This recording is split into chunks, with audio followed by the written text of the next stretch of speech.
Welcome to Bold Talk series where creativity, leadership, ideas, innovation come together. My name is Ludvik, and today I have a privilege to have a short one-on-one conversation with Emilia Stasio, founder and COO at Artscapy. Emilia, great seeing you and welcome to our Bold Talk series. How are you? Thank you for having me. I'm really good. Thanks for inviting me to this. I'm excited to share a few bits about Artscapy. Fantastic. Well, Emilia, at Bold Awards, we decided to have an art tech category last year. And so we continue to do that this year. And that's one of the reasons why I said, hey, let's get people in the art scene and technology. Is my first conversation I have with a founder and an entrepreneur that is in the art tech area. So first thing first, can you tell us about the inspiration behind the Artscapy and what motivated you to start the company? Yeah, for sure. So I've actually been collecting myself contemporary art for well over a decade at this point. I mean, we're approaching almost 15 years. And really my personal background was in finance before. So I didn't come kind of, let's say, academically or professionally from the art market, but I've been looking at the art market as a buyer, as an investor myself. And in that process, seen a lot of the frustrations and issues of the art market. And really, Artscape comes about as a solution to try to solve those problems. And part of that, of course, is things like the intransparency of the art market, how little digitalized it is, and how little support there is for buyers and investors generally. So that's what we're hoping to solve with Artscapy as a basically one comprehensive art collecting and investing platform. So solving all the parts of the journey. Nice. And obviously in this journey of the art collection, um, how big is the market in terms of the uh, art tech collection market?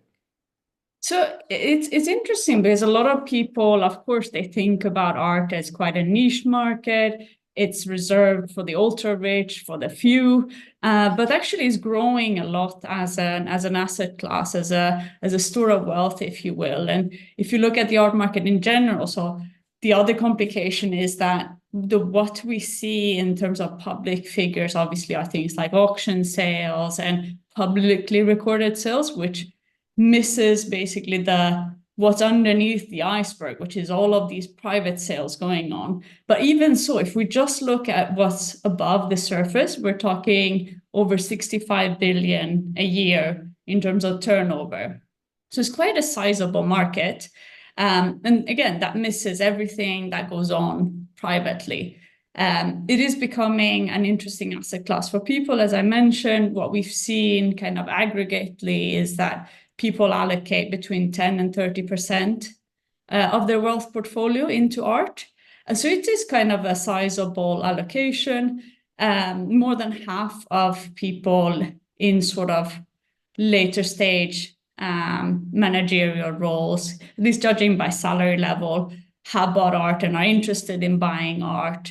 And you have over 70% of what would be classified as high net worth individuals who are looking to buy art as a way to diversify their wealth. So it's quite actually a prominent asset class as such, or interest area for a lot of people.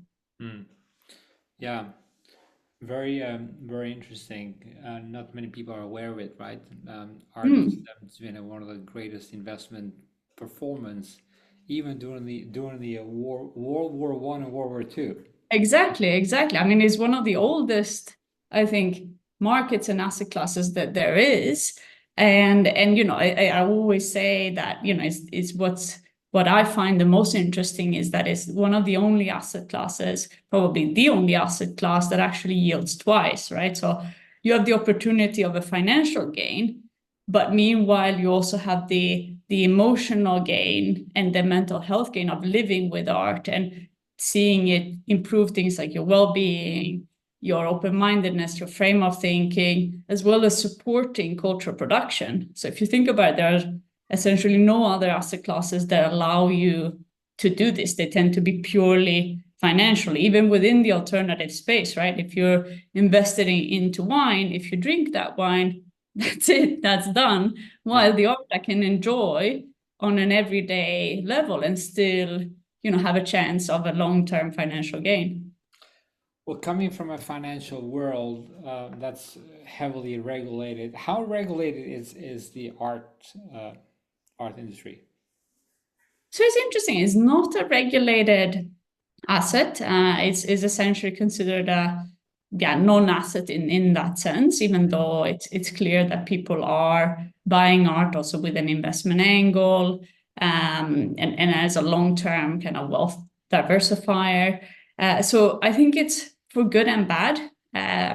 Obviously, it allows freedom, but I think one of the biggest problems is that it has invited quite a bit of speculative behavior, both from buyers, but also from market participants, right? So without any kind of oversight, anyone and everyone can say what they want. You don't really have to report credible historical returns, like all these things that I think are very important coming from finance and wealth management.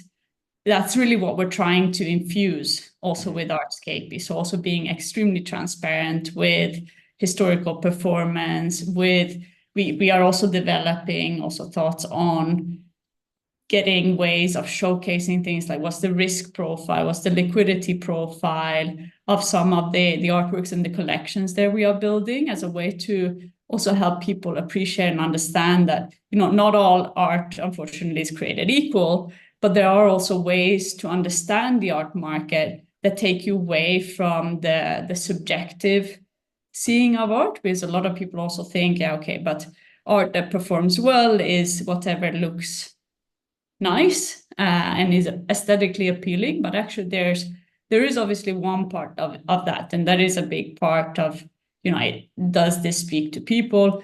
But there's also a lot of objective markers that are really interesting to look at. So things like, is the artist collected by notable institutions? Can we find him or her at Tate Modern, Tate Britain, the Royal Academy, and so forth? These kind of institutional recognition. What kind of gallery shows is he or she showing at? So all these things are objective, and we're not even talking about the artwork itself. But it's interesting that you can look at these things as a help to kind of guide and get an objective sense of the potential of an artwork. Yeah.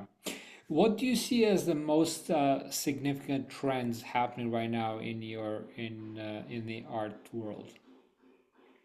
Yes, so in general, we are seeing some market caution.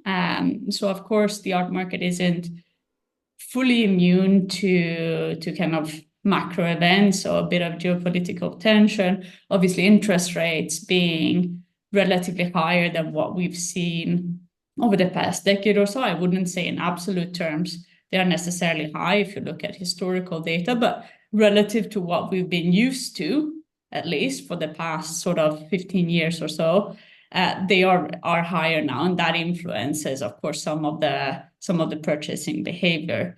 Nonetheless, you have a counteracting trend on the other side with this, as I was mentioning earlier, this increasing interest in art as an asset class, new entrants to the market, people who are coming of higher disposable income, looking for interesting ways to kind of diversify their wealth, meaningfully decorating a home, investing in a socially conscious manner, and art lets you do that. You're actively promoting cultural production as an art investor.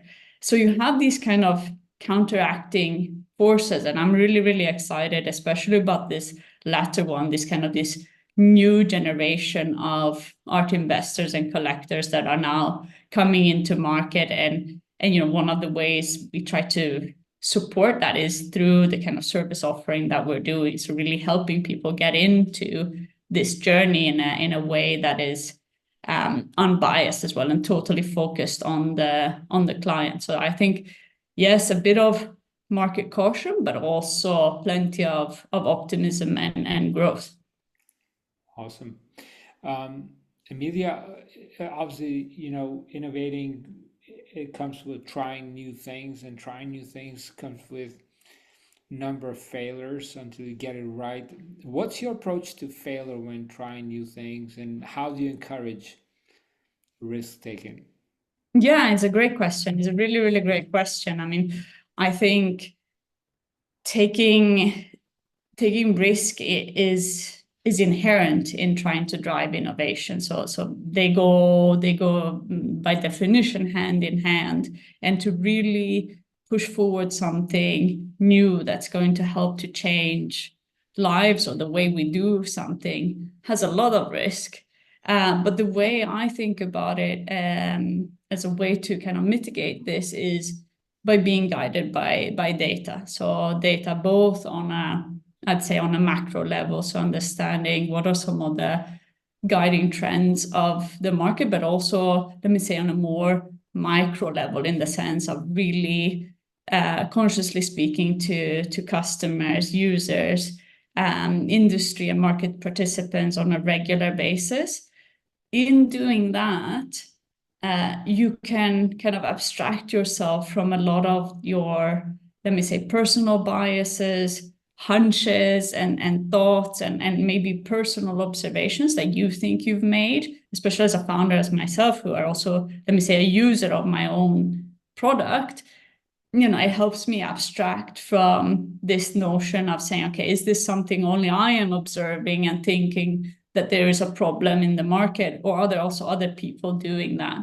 And the data helps you do that, helps you point you in the right direction, and also being humble to learn from that data, right? So we may have a strong feeling that what we're doing is right, but you also have to have the humility of saying, okay, this was smaller than I had expected. I need to shift course slightly because that's what the data tells me. So that's kind of how I think about defining and producing something that actually generates value. Yeah, very well done. Now, talking about the obviously the as we're taking a risk and doing the um, innovation, trying new things, that comes with motivating ourselves and motivating teams. What strategies do you use to keep your team motivating and engaged, especially when you're like hitting the wall and say like, hey, well, where do we go here? Yeah, I think trying to inspire curiosity is one thing, but then I'm also a firm believer in empowerment. Essentially, whatever you would define as the opposite of micromanagement. So I fundamentally believe that if you're hiring the right kind of people who are motivated, believe in your vision, you share your vision, we all are on that same path, then people have that energy and the desire to help you on that mission, and they see your vision in the same way. So I think it's about communicating that, and also, again, a bit pulling back on the data and saying, okay, we think these are the next steps to do, having open conversations, and again, believing in the background that the team is bringing. We would be nowhere without the team that we have at Artscapy. And we've taken really meticulous care to try to hire people who also come from the art market. So, for example, I mentioned that I wasn't coming from the art market professionally before. I've been observing it as an investor, as a collector myself. So it's been hugely important for us to keep the integrity and make sure we're doing the right thing and treating the art market with the respect that it deserves, by hiring people who come from the art market, both from an educational standpoint, but also from a professional standpoint. And by being open-minded to bringing on in those ideas, we can arrive at solutions and new ideas. So things that I maybe observe or think are the right way, they can bring in new ideas of how to do it. And I think having that dialogue is really the best thing to kind of spur new ideas. Yeah, Yeah, it's it's a team sport. It's making sure you're Absolutely. connecting the dots, finding the right people to execute. It's the only way to go. Now, uh, what does the word bold mean to you, Emilia?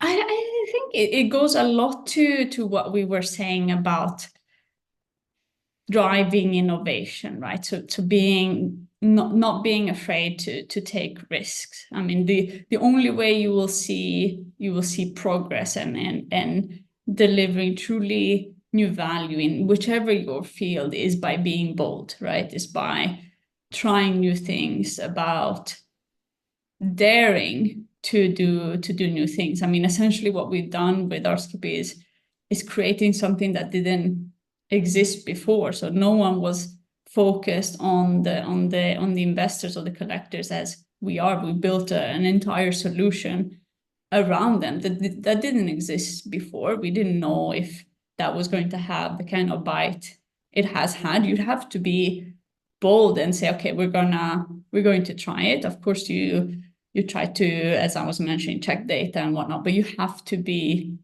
bold to even try it, even dare it. I think all of entrepreneurship is essentially summarized by this word, which I'm sure your other guests have pointed out.